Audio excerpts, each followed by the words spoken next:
The Love is Blind. UK finale weddings came out on Netflix just last week, but it's actually been a full year since 3 couples said, "I do," and other cast members were left at the altar.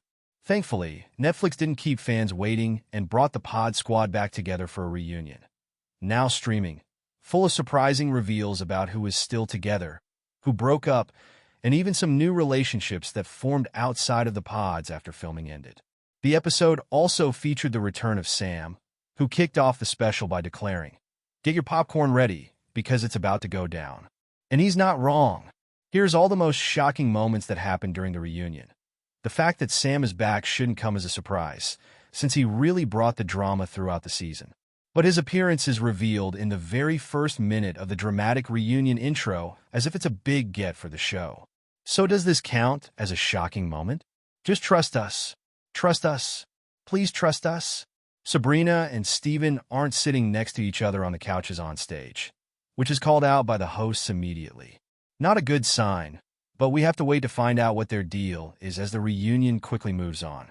Ollie and Demi are also sitting separately, and Demi reveals that's because Ollie's a good guy, but he's not my guy. That's where we're at. Demi moved back in with her parents after filming ended because she didn't recognize the person she became during the post-pods vacation.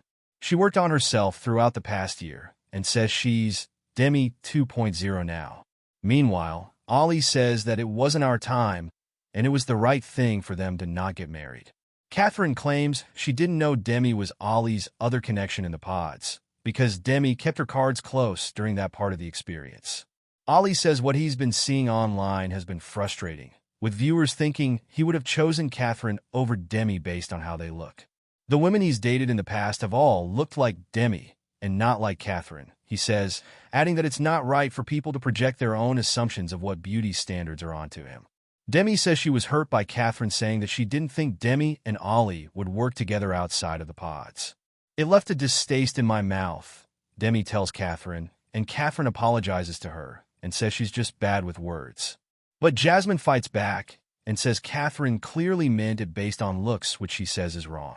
Catherine gets choked up as she denies it, so the hosts move on. Ollie says he has formed a connection with another Pod Squad woman, Charlotte. Demi says she loves Charlotte and smiles as she quips, "Ollie's a good guy, but he's not my guy." "Is he your guy, Charlotte?"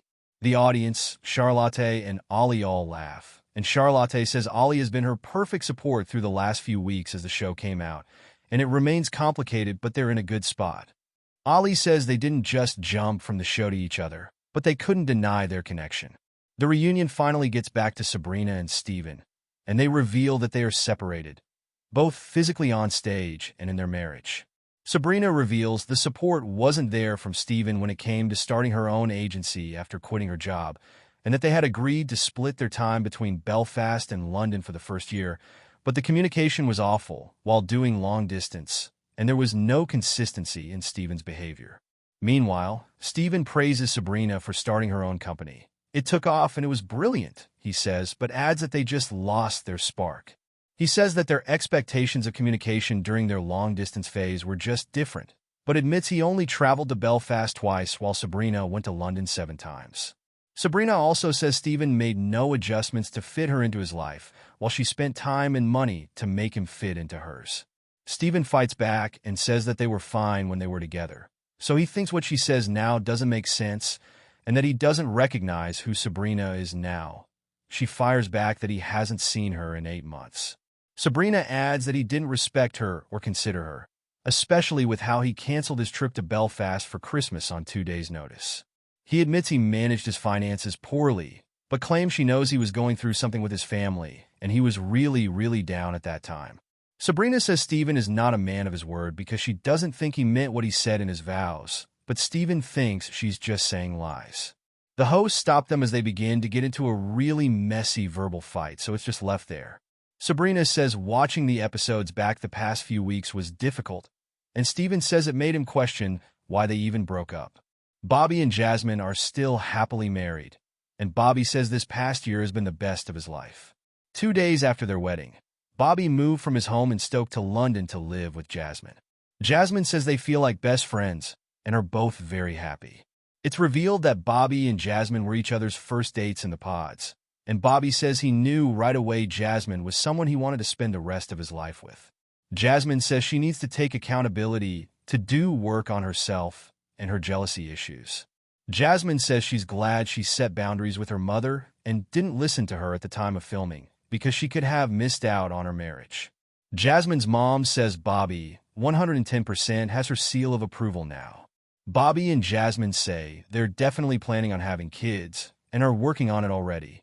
Tom and Maria are not together today after Tom left Maria at the altar. We decided to part ways, Tom says. Maria says that what Tom said after their failed wedding in regards to raising kids felt like an indirect insult to her family and the women in her life, because she wants to raise kids the way her mom raised her. Tom agrees, adding that he saw ugly behavior from himself by watching the episodes back, and it has really shone a light on his flaws. He thanks Maria for teaching him a lot and says he wished he treated her better throughout the experience. Tash is in the audience with the other pod squad members who aren't in the final 6 couples, and says she was completely in love with Tom during the experience, but watching it back has given her clarity and closure after seeing Tom and Maria's connection form. Tom reached out to Tash a week ago because he wanted to make sure they were cool, and they've exchanged a few messages. Tash says her on-screen conversation with Tom at the pod mixer was about being in love with him in the past tense, not present tense, but Tom took it the wrong way. Maria and Tash are good with each other, but Maria says there's still tension between her and Tom. Benaya and Nicole are still together and are now living together and doing good. Nicole proves she can now pronounce her surname, and footage shows how they were both shook and instantly into each other after their very first pod date. Benaya says he regrets massively not making that known to Nicole earlier, and Nicole says she should also have been more direct in her feelings. Then Sam joins the cast on stage, and he sits in between Catherine and Freddie, but no reference is ever made to fan theories that he and Catherine got together.